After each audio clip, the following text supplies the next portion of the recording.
there, Star Wars fans, and welcome to the latest vlog from the Jedi Council. I am your host, Ali, and today I'm joined by my brother in Force, Dave. Say hello, Dave.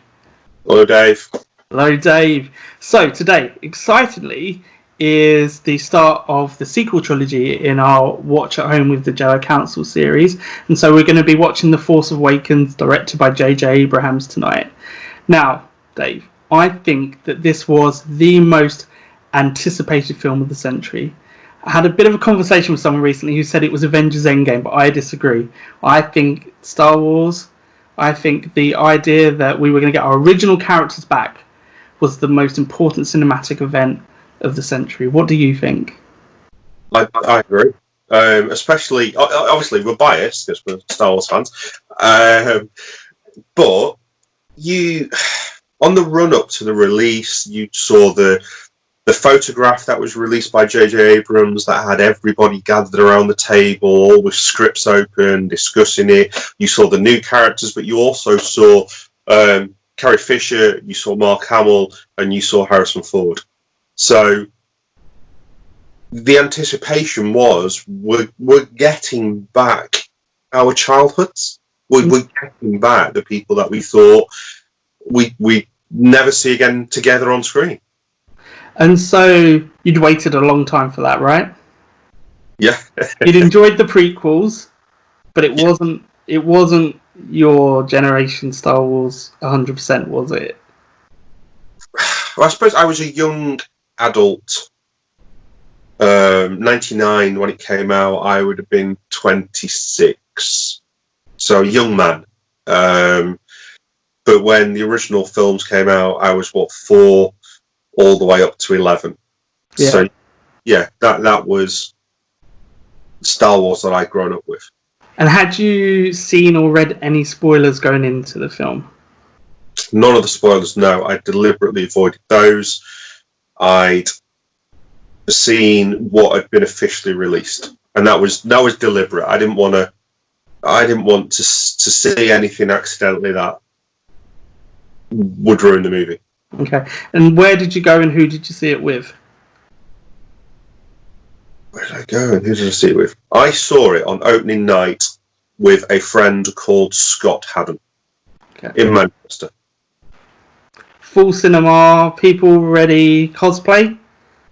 Yes, yeah, there was quite a bit actually. Even though it was a midnight showing, the cinema screens were packed, all of them. It was the movie event. It was the first time I'd done a midnight showing of a movie. So yeah, and then within that 24, because I booked off because it came out on the Thursday. I booked off the Friday, and so Scott and myself met up again to watch it again about lunchtime, just after lunch on the Friday. So you had gone to sleep, got up, back to the cinema, watched it again. Did you watch it in 3D, IMAX, or? First time I saw it IMAX 3D in the Odeon in the Printworks in Manchester, which at the time I believe was being touted as the largest IMAX in Europe. So we're talking. BFI in London will dispute that, but let's not get north versus south. So let's just say it was a phenomenally big IMAX screen. Awesome. And so I remember it as well because it was opening in France the day before. So we got it before America, but it was in France even a day before. And I tried incredibly hard to persuade my brother to go with me to France to watch the midnight showing over there. Now, he didn't speak a word of French. I speak about 2 words in French. So I was vetoed in the end. But actually, for the last one, for Ep 9, I did try once again to get Alex to go to France in case they got it the day before. But for some reason, he wasn't keen on that either. One day, I'm going to watch Star Wars in France. Well, I've seen it in France a few times, but, actually watch it in cinema. But I remember it very, very clearly. I did the same thing as you, actually. I watched the midnight, and then I watched it at 4 o'clock the next day. So, because I was that excited. Now, I had read spoilers. And when I read the spoilers, and I read that Luke Skywalker was only going to be in one scene at the end. Yeah, I thought this has to be a lie, because we'd seen in pre-production he was in Ireland, he'd been around, he'd been doing everything. And obviously, as we know, that was the best job ever. He just got paid to do nothing for a year and pretend he was acting. But what did you coming out of the cinema? How did you feel the original trilogy characters have been treated? Do you remember that? Let's ignore that you've seen The Last Jedi. How did you feel after that? I think my first opinion of it when I came out was really positive. Okay. Really positive, because the original characters were back, but so was a brand new range of characters. I loved. I guess I didn't take to Rey, but I loved Finn. Finn was fantastic, and Poe. It's just the pair of them. It felt, and the movie itself felt, it had the pace, it had the tone of Star Wars. I would say, no matter how much you like or hate the sequels, The Force Awakens has the right tone of a Star Wars movie. The right level of humour in the right way. The pacing is on point. I remember going to the Celebration in 2013 and seeing Kathleen Kennedy on stage there. So this was the one that happened in Germany. It was Celebration Europe 2, and she'd said that they'd learned some of the lessons that had come out of the prequels. There wasn't going to be CGI for CGI's sake. It was CGI would be there, but it would be used to enhance rather than to replace a subpar script or a poor directing. And so when you saw The Force Awakens, it had that lived-in feel that the original Star Wars had. Things were shiny when it was new, such as the First Order, and that very similar to the way that the Empire was portrayed, but then the way that the Resistance was portrayed, and Jakku, it felt like that it was real, if that makes sense. Yeah, it makes sense. So for me, I came out of the cinema buzzing. Right. It was a Star Wars movie. Star Wars was back. This is what I expected from a Star Wars movie. Okay. So I agree with all of what you just said, but for all those reasons, I was disappointed in it. Because I remember walking out and thinking, I've just seen a complete remake of a film. And I still think that, but actually, I'm a lot kinder to it today than I was on opening night and the second time I saw it. I remember when I saw it, I immediately listened to reviews about it because I was like, am I the only one? Have I missed something here? Why don't I love it? Why don't I love it? Why do I think it's a repeat? And I heard quite a few people saying it. So then I watched it. I think I played a bit of a video game as well to try and make me like it more. I think Battlefront had like a downloadable pack. My brother had it, and he was like, "Just play this with me, or watch me play it, so that you'll like it more." But I'm actually a lot kinder to it now. I think it's the most rewatchable of the sequel films. Yeah. I enjoy watching it again the most. I think you're right. I think it is the most action-packed, funny, right balance, intriguing as well with the new things that were happening. I mean, if we look at the opening scene when Kylo Ren stops the bolt coming through the gun with his hand, my initial reaction was, I actually didn't like it straight away because I was kind of like, I've never seen that before, and surely Darth Vader would have done that if that was a thing. Like, I know he deflected, but I've never seen him stop something just in midair. I was like, oh, that's a bit weird and new. But actually, I just think it's really cool now. I think I was just being a bit sort of critical at the time. But when I saw that and the way the music, I think the room was almost shaking with the sound of the laser blast. Yeah. Do you remember that and sort of thinking, how did you think of like when you saw Kylo Ren in his sort of... Again, with hindsight, you look at it and you think, like you said, it becomes a bit of a rip-off of the original trilogy. It does, and I get that. And looking back on it, that is now a thought that does go through my head. But at the time, Kylo Ren coming down off his shuttle, imposing, tall, black mask, cloak, lightsaber that we'd never seen before.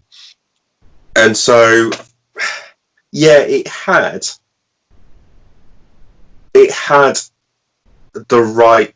Again, it goes back to the impression, the feeling. If you'd never seen the original movies, let's say, yeah, it was right. It was on point. Oh yeah. I guess it was after I started listening to other people, and you can't not agree with them because it is a fact. It is a complete rerun of A New Hope. Yeah. There's very little that is brand new from a theme perspective and how the story progresses. I get that. But that doesn't detract from it being a good movie. No. So yeah, Kylo Ren was what you expected.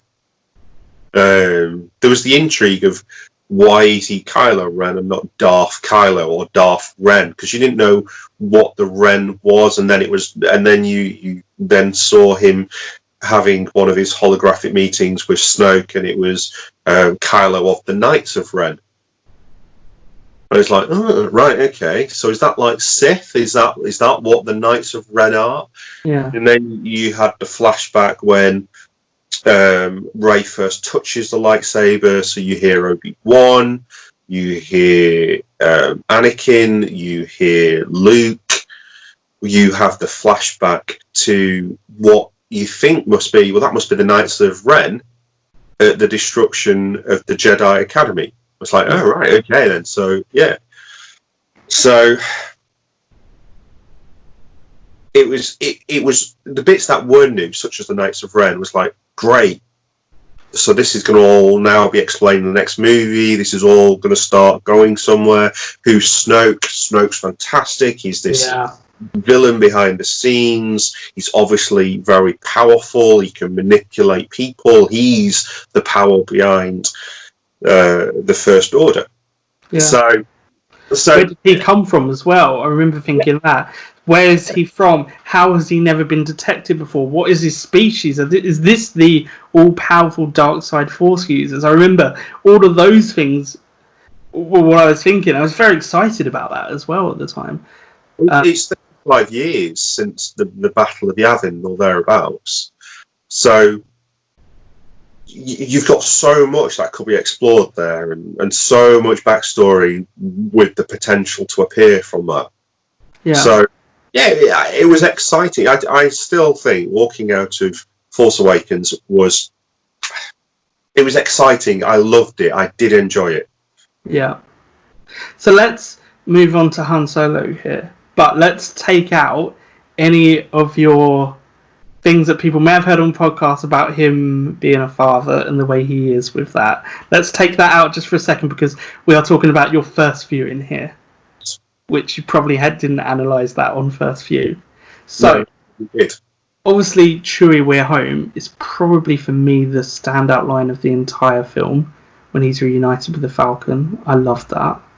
And I don't know, when I was watching him, obviously I'd never seen Han Solo in the cinema before, like in a brand new episode, and it meant something huge to me to see that character, older, wiser. I remember being confused even then about his decisions, but not to the extent we are now. How did you feel that they treated him? Because obviously, looking back, we now know that this was the Han Solo film. They call it that. The Han Solo film, the Luke film, the Leia film. Obviously, Leia film didn't happen, but that apparently was what was happening. Yeah, I can understand what you're saying with that. I think at the time, I was slightly underwhelmed by Han Solo. Okay. He came across. It sounds awful now. Too old for the character he was portraying. I see what you mean. Yeah. I can Because talk my way out of anything, the swagger, but being quite grey and sort of thinking, can you? exactly. And if he couldn't talk his way out of it, can he still fight his way out of it? Yeah. And he's not. As a young man, he looked athletic with his build and what have you. You then age him 40 years and he becomes thin, if that makes sense. No, I get it. And potentially not robust enough for the life that he's leading. I get what you're saying. I do understand that. Like when the battle at Maz's castle was happening with the First Order, and he picks up Chewie's both, and they say that's the first time he's ever shot that. I kind of thought that's not quite believable. I don't believe that, but by the second time, it did. You're right. It's sort of the physical presence of an older Harrison Ford walking around as everything's missing him, and he's still picking everyone off. Yeah. That requires a level of belief that maybe the you're giving it because it's Han Solo rather than the portrayal. Yes. He lacked in that movie, but it was more from a believability. I would say of all the movie, when I first walked out of the movie, he for me was the weak part. Okay. I know that I have analysed it since, and I have for myself rationalised other failings that I saw in his character in the movie, but initially, just my gut reaction, he was still the weakest part of the movie. Okay, interesting. It was great that he was meant to be back, but it wasn't the Han Solo that we had seen previously, if that makes sense. And I know you can argue that, well, it's 40 years later, he's evolved, but he's not. No. If anything, he progressed. So let's less than he was originally. Let's leave that line of thought because we've spoken about it in podcast, and let's focus on first viewing. So I want to talk about two scenes with him, which involve, first of all, when he reunites with Leia. Yeah. How did you feel? Did that pull on the old heartstrings? The music coming in. I know what you're going to say. Changed your hair. The standout moment of that, for me, was C-3PO saying, "Oh, hello, perhaps you don't recognise me with the red arm." You really didn't like that scene then, if that's a standout moment? It wasn't. I think it was the fact that scene just didn't connect, didn't resonate. It was a scene that, for me, it was never a scene that I picked up on as a impactful moment. Okay, well then, but I've not really allowed you to do this, but then now looking back, that is the only time we see them together, really, is in that passage. How do you feel now looking back at that?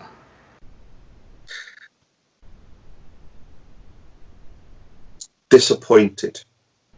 And I would say that runs through the three movies. It's not just the one of them.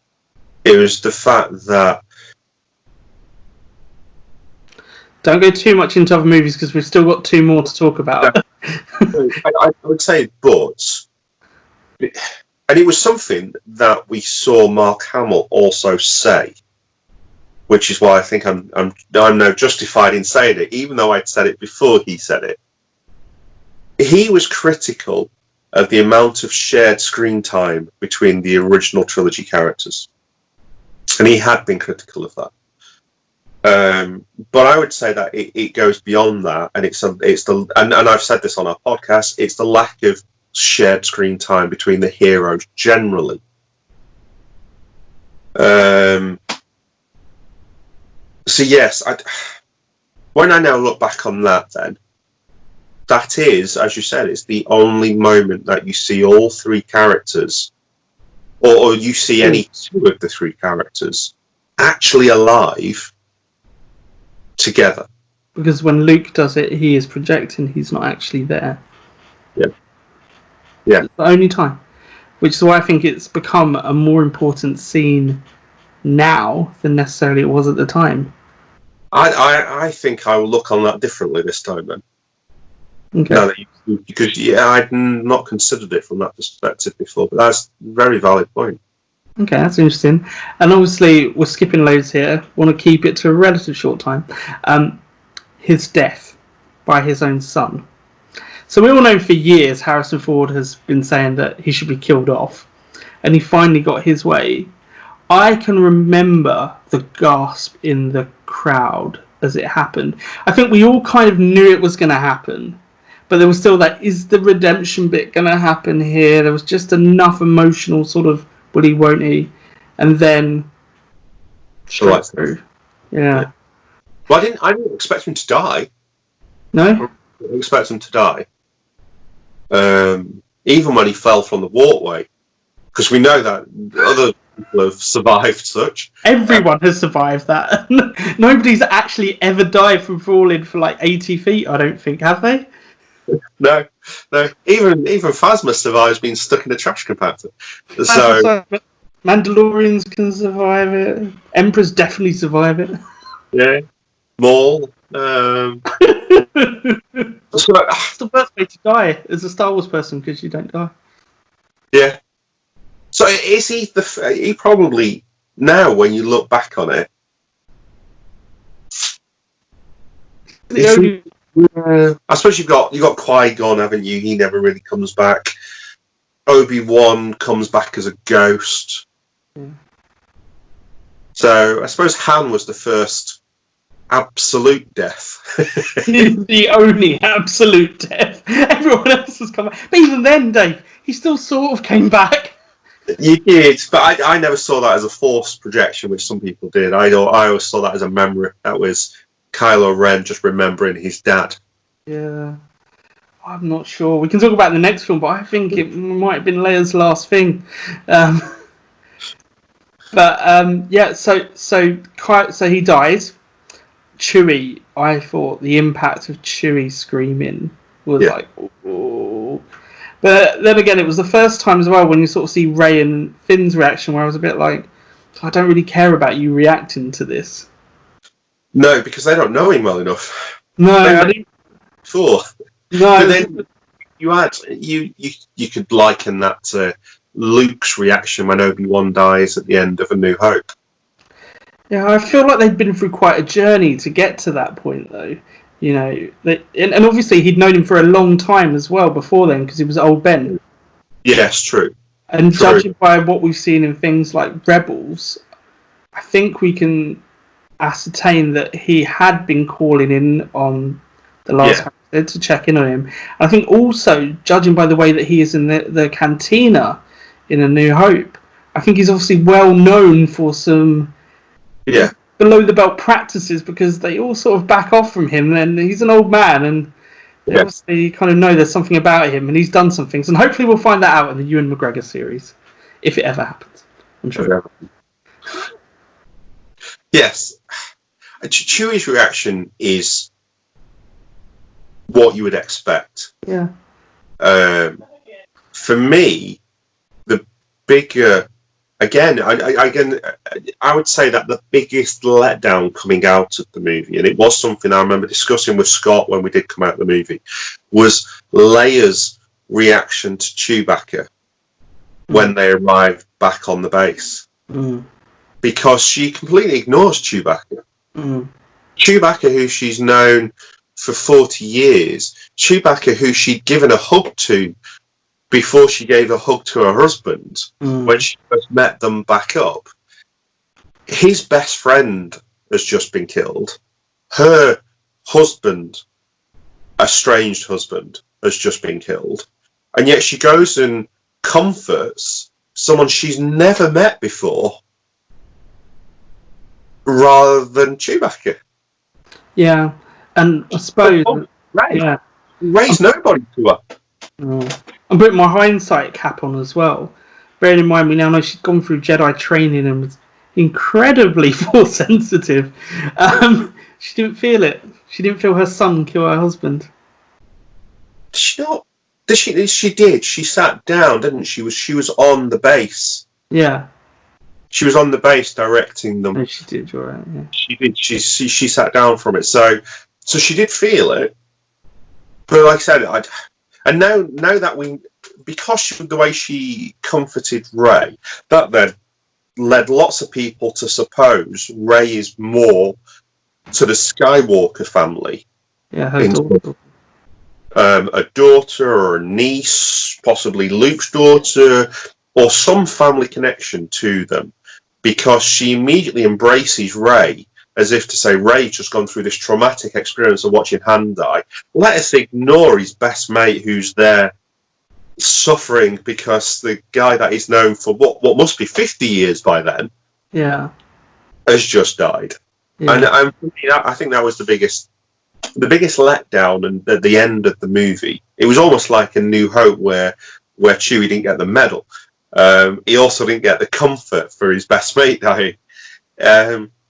But that then made everybody assume there's something about Rey that Leia must know. Mm-hmm. And then that then links into the way that Han was almost given a preferential treatment when he met her. Space for you on the ship. We could do another. You're quite handy around the mechanics. Maybe you can join the crew. Here's a gun. Look after yourself. It was almost like that was all building up to Rey being somebody that the solo Skywalkers knew. Yeah. So let's talk about new characters more. Let's start with Finn, actually. Going into this, did you think Finn was the Force-sensitive new Jedi? Because if you remember all the posters around it, and I've seen someone talking about this on Twitter in the last 24 hours, he had the lightsaber. He looked... Yeah, he looked like he was... a Jedi. Yeah. How do you feel his journey, starting as Stormtrooper and becoming Resistance hero reluctantly, I think, because obviously he even tried to escape it, and why does everyone want to go back to Jakku, to someone who was bonded by ties of friendship to Rey, and then obviously took on and was struck down by Kylo Ren quite substantially. Surprised he survived that in many ways. Another one who perhaps really could have died. How do you feel about Finn in that journey? I really liked his character. Me too. I really liked... You used the term journey there, and I liked his journey. I loved the way that he was reluctant. He'd seen the First Order firsthand, and he knew just how bad it was. His entire goal was escape, to leave behind the horrors he'd seen. Yeah. And he didn't understand why people kept wanting to go back. No. So I loved that about him. I thought he was potentially the most complex character in that first movie. Mm-hmm. He battled his own demons, overcame them, and became the hero by the end of it, and prepared to take on Kylo Ren with a completely unfamiliar weapon, as we now know, with no potentially Force sensitive, but no actual training and no awareness of what he can do, and he was prepared to stand his ground against Kylo Ren as someone who he did know and was aware of how capable he was. So when you look at where he started and where he ended up in that movie, he was a really good character. Yeah. Well, no, just because we were talking about the lightsaber scene then with him and Rey, I was watching Rebels just yesterday when Sabine Wren's being trained with how to use the dark saber, and they talk about how heavy a lightsaber is to a non-Jedi because the crystal has to interact with the Force flowing through you to really project it and use it properly. And I think back to the way that he used it and Rey used it then, and it was quite weighty, the battle. Did you enjoy that scene, or did you immediately think, how is Rey picking up a lightsaber and able to do this? Yeah. Because I didn't like that bit. No, good saber fight. Yes, I would agree with no and that, but I thought, how is she doing this? how is she doing that? Because you've got Finn, who we know is a trained soldier. So he would have trained with a variety of weapons. Potentially, he might have trained with the likes of the Force pikes or something like that. We end up seeing in fact, we saw in the movie that he faces off against the stormtrooper with the riot baton. So you know he's trained hand to hand, and he knows how to use that type of weapon. I remember debating this with Alex at the time, because Rey then picks up a lightsaber and he's able to use it. And then I know you got some people say, well, she could use a staff.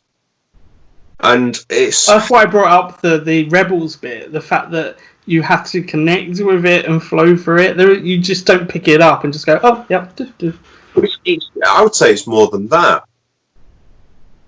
Even if you look at traditional weapons, if you've got someone who is a let's flip it the other way. If you went back 1,000 years, you had the peasants who had things like quarterstaffs, and that is what Rey had. Rey had the equivalent of a quarterstaff made of some composite metal and alloys or whatever, but effectively it's a staff. And so I remember a lot of people say, well, if you can use a staff, then she should be able to use a sword. Like, no. No. You were trained as a soldier or as a knight, and you went through years of training to use a sword.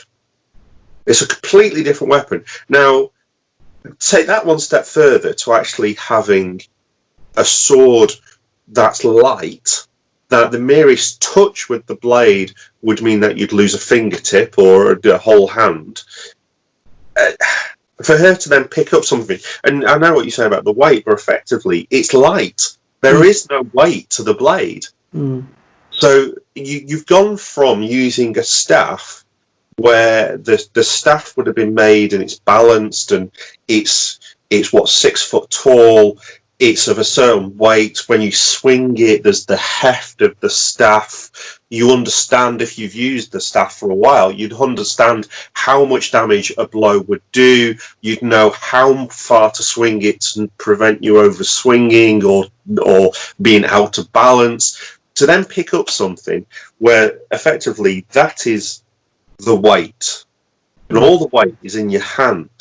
There is nothing above it. No. When you swing it, how far do you swing it? Because you've never swung something like that before. So to be able to then go up against someone who's trained to use it. To go back, I think Finn would have had some awareness of how to use a bladed weapon. Yeah. And some awareness of how to use an energy weapon. Yeah. Whereas all we've seen is Rey use a quarterstaff, and then to pick up a sword and best someone who has used a sword for years. Yeah. Okay, let's talk more about Rey's story, and indeed, I think with her some of the aliens she encountered, because I think this film probably had the best aliens of any of the new trilogy films. Probably the only one that did, apart from Boba Frick and Clyde, the last film. But like, if you think about who she encounters, I think about Jakku. I think it's a really cool planet, Jakku. Yes. Just the whole surroundings. And I love the idea of the Star Destroyers being scavenged for parts and being the remnants of the war. I liked seeing all that, and I thought it was quite clever, and the way that she was entwined in that environment. I really like that. No, I agree. It was cleverly done, that. And it set the right tone. It gave you a link to the past. So you could see where the galaxy had moved to. Yeah. So I think we should probably wrap it up there, unless you've got any other big things that you want to talk about. Well, the other good character, the other big character was Poe, wasn't it? Yeah, you know, So what? Okay, he's then. another one that I feel like should have died, and I wasn't particularly happy to see he was alive. To be honest, Really? yeah, honestly, I kind of felt straight away that, oh wow, we've seen him. He's had his moment. He's had a huge crash. Yeah. Couldn't find his body. Couldn't find anything. What happened to him? Oh, he's died in the crash. I was happy with that. So when he just turns up mysteriously, and I know there's been stories as to how he did it, but I still find it sort of. I think sometimes part of the new era of Lucasfilm, Disney, Star Wars is their reluctance to just kill people off. Like I feel the story would have been quite impactful if there'd been this amazing hotshot pilot who had sacrificed everything to get a message to find Luke Skywalker. I mean that would have been enough for me personally. But then other people see it differently. But as we know, he was originally supposed to be killed off there, because we know that there was another pilot who was supposed to be cast. We suspect it was Wedge, but who wouldn't come back for the role to have that second phase. So they brought him back because they didn't have another option, basically. We know that that's pretty much it. And I think that would have been better, actually, for me. But tell me why I'm wrong. I wouldn't say you're wrong. I can see your perspective of that. I liked Poe. For me, I think he was brought in as the Han Solo for the new movie. Yeah. The worldly wise, the flippant, laughs in the face of danger. As you saw him the first time he confronts Kylo Ren. The ad-libbed piece where he's up against the mask and he's like, what happens now? Do I talk first? Do you talk first? How does this happen? What happens now? And I like that because that set a tone for his character, which you then saw when he was actually on the Kylo Ren Star Destroyer, and he then escapes. But yeah, I can see what you mean. You then see him pop up on the Resistance base, and it's a case of how did that happen? When you've got the First Order scouring the planet looking for BB-8, looking for him. Yeah. I just feel like when those sort of things happen, it takes away some of the menace from the big bad quite a lot. If you can keep killing things and they don't die, or they escape capture all the time, how menacing are these people? Well, you've got that in Rebels and Admiral Thrawn, though.